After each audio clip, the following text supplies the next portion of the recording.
성도 여러분 안녕하십니까? 오늘도 하나님의 말씀을 가지고 같이 은혜를 나누고자 합니다.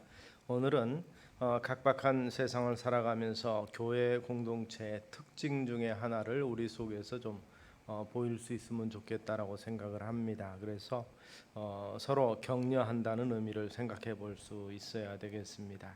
히브리 기자는 어떠한 상황 가운데서도 믿는 도리의 소망을 움직이지 말고 굳게 잡아 서로 돌아보아 사랑과 선행을 격려하라, 이렇게 말씀하고 있습니다. 사랑과 선행을 서로 격려하라. 칭찬하는 것으로 그치지 아니하고 위로와 세워주는 일이 교회 안에서 일어나야 될 것을 강조하고 있습니다. 이는 믿음을 가진 후 고난의 직면에 있었던 1세기의 그리스도인들을 격려하기 위한 메시지였겠지만, 고난의 종류는 달라도 1세기 이상으로 훨씬 더 복잡한 세계를 21세기를 사는 우리 그리스도인들에게도 동일한 격려가 필요한 것이 사실입니다. 문제는 어떻게 낙심할 이유 많은 이 세상에서 우리가 서로 격려하며 살아갈 수 있을까인 것입니다. 우리가 어떤 사람을 격려하고자 한다면 그저 한번 만나서 끝나는 것이 아니라 지속적인 만남을 통해서 이 인격과 신앙을 세워주기 위해서 이 규칙적인 만남, 그 만남을 통해서 이 격려가 이루어지고 또 치유와 회복이 이루어지게 될 것입니다.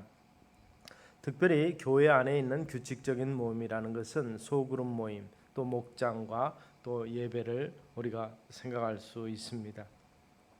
초대교회 고인들은 정말 무서운 신앙의 핍박에 직면하면서도 용기를 잃지 않고 당시의 세상을 변화시킬 수 있었던 비밀이 날마다 모이기를 힘썼다는 것이고, 그 힘써서 모여서 교제함을 통해서 얻은 격려 때문이었다고 볼 수 있습니다.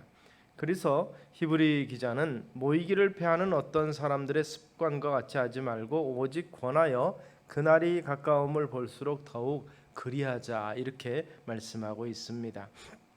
초대교회 그리스도인보다 좀 복잡한 이 시대, 주님의 재림이 가까운 때에 살고 있는 우리에게는 더욱더 규칙적인 모임이 필요할 것이고, 사단은 계속해서 성도들의 모임을 방해할 것입니다. 모이지 못하도록 만드는 것이죠. 그래서 모여서 말씀 듣고 변화되고 성장하는 것을 그는 두려워하는 것입니다. 또 하나는, 하나님은 이스라엘 백성들을 성경을 통해서 보면 광야로 내보내시면서 그들 각자가 아니라 공동체로서 행하게 만들었습니다. 12지파가 각 지파별로 목표를 가지고 또 역할을 감당해서 그 일을 공동으로 생활하는 것이죠. 하나님께서 허락하신, 세우라고 말씀하신 장막을 중심해서 그들은 광야 생활을 했습니다. 결국 공동체의 교제만이 광야의 위험과 고독에 대한 승리의 처방이라는 것입니다. 이 광야 행진의 가장 중요한 핵심인 장막, 그래서 행진할 때 6지파가 앞서 행하고 이 장막을 맨 자들이 가운데 있고 나머지 6지파가 뒤에서 행진하고, 그리고 진을 머물 때, 유진할 때는 장막을 중심해서 동서남북 네 방향의 세 지파들이 장막을 치고 모였습니다. 그리고 장막 주변에 모여 앉아서 그들의 일들을 논의했던 것을 볼 수 있습니다. 중요한 문제는 제사장에게 건의하고, 웬만한 문제들은 자기들 이 족장들끼리 문제를 해결했습니다. 또 족장 내의 문제를 해결하는 것이죠. 그래서 행진을 멈출 때마다 이 장막을 둘러싼 이 공동체 생활, 12지파의 공동체의 생활은 어떻게 보면 하나님의 백성들이 매 순간 그들에게 사실은 안식과 축복의 의미가 있었습니다. 낮에는 불기둥으로, 낮에는 구름 기둥으로, 밤에는 불 기둥으로 그들을 지키시는 하나님과의 교제, 만남이 바로 장막을 통해서 이루어졌기 때문에 그렇습니다. 그래서 사도행전 기자 누가는 이 광야 모임을 가리켜서 광야 교회라고 불렀습니다. 그런 면에서 기독교는 처음부터 공동체로 출발을 했던 것이죠. 그래서 신약의 공동체는 새 언약의 공동체라고 부름을 받습니다. 우리는 이 공동체 모임을 소중히 여기고 모임을 통해서 규칙적인 격려를 받을 수 있습니다. 17세기 영국의 성공의 성직자이던 이 존 던이 리버풀 항구에서 배를 타는데 교회 식구들이 나와서 이렇게 손을 흔들어 줬습니다. 그러자 옆에 있던 한 노신사 한 분이 성도들에게 돈을 좀 쥐어주면서 이따가 내가 배를 탈 때도 좀 손 좀 흔들어 주면 안 되겠습니까? 이렇게 얘기했다고 합니다. 그날 공동체를 떠나서 의미 있는 생존이 정말 이루어지지 아니하고 외롭고 힘든 한 사람의 삶을 보면서 그는 그렇게 고백을 합니다. 우리는 각각 떨어진 외로운 섬이 아니라 대륙의 한 부분이다. 이 존 돈 목사는 바로 그렇게 이야기를 했습니다. 우리가 또한 모임을 갖는다면 이 생산적이고 또 격려하며 열매가 있는 모임이 되기 위해서는 어떻게 해야 될까? 그 모임을 통해서 어떻게 서로를 격려할 수 있을까 생각할 수 있을 것입니다. 사실은 모임을 통해서 상처받았다고 말하는 많은 사람들을 우리가 볼 수 있습니다. 그래서 더 이상 모임에 참석하지 않거나 교회에 나가지 않겠고 그 모임의 성격, 목장이나 그런 소공동체를 바꿔달라고 이렇게 요청하는 경우도 있습니다. 그러나 우리는 한번 생각해 보셔야 됩니다. 자동차 사고를 경험한 직후에는 누구나 다시는 운전 못하겠다 이렇게 할 수는 있지만 그대로 주저앉아 버리면 정말 운전을 통해서 얻어지는 편리함과 이런 삶의 여러 가지 가치를 정말 상실할 경우가 많이 있을 것입니다.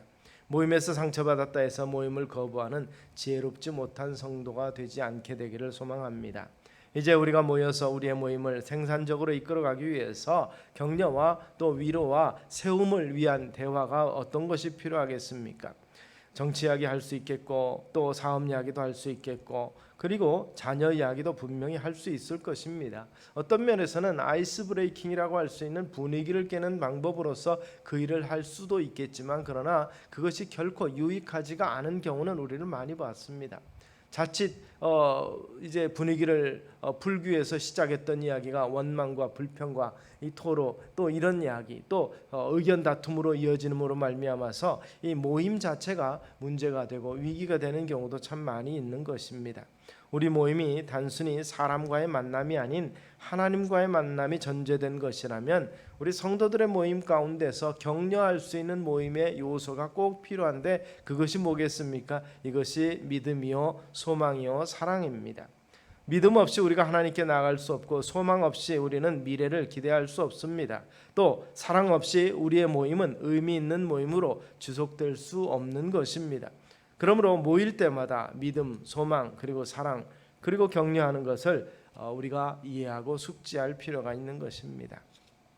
심리학자들은 여러 가지 이야기를 하면서 우리 서점에 가보면 성공한 사람들의 몇 가지 습관들 이런 유형의 책자들이 좀 많이 있는 것을 우리가 볼 수 있습니다.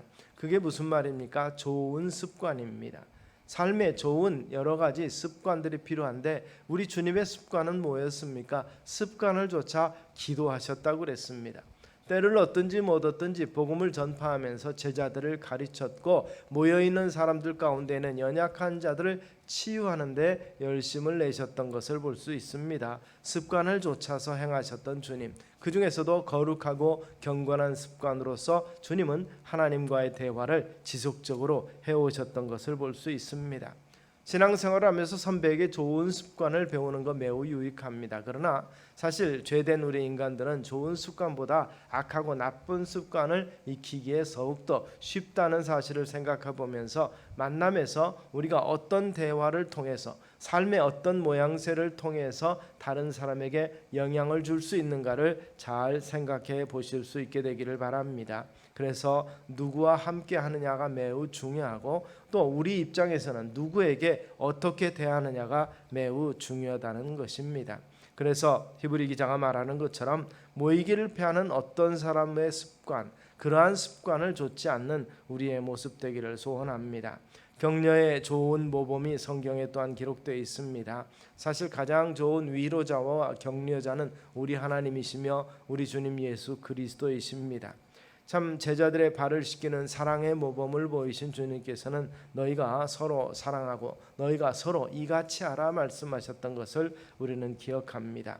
이러한 격려를 체험하며 또 주님을 3번이나 부인했던 베드로를 다시 소명을 주면서 격려하셨던 주님을 생각하면서 베드로와 사도들은 사실은 힘과 위로를 얻었고 성령의 충만함을 통해서 능력을 발휘했던 것을 볼 수가 있습니다.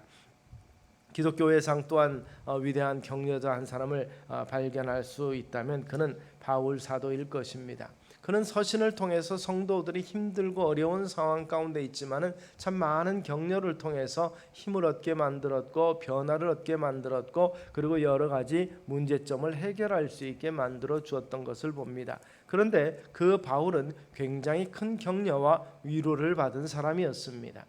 바울을 바울되게 한 사람이 누군가 신학자들은 그렇게 이야기합니다. 바로 이 안디옥 교회에서 목회를 하고 있던 이 바나바가 아닌가 생각을 합니다.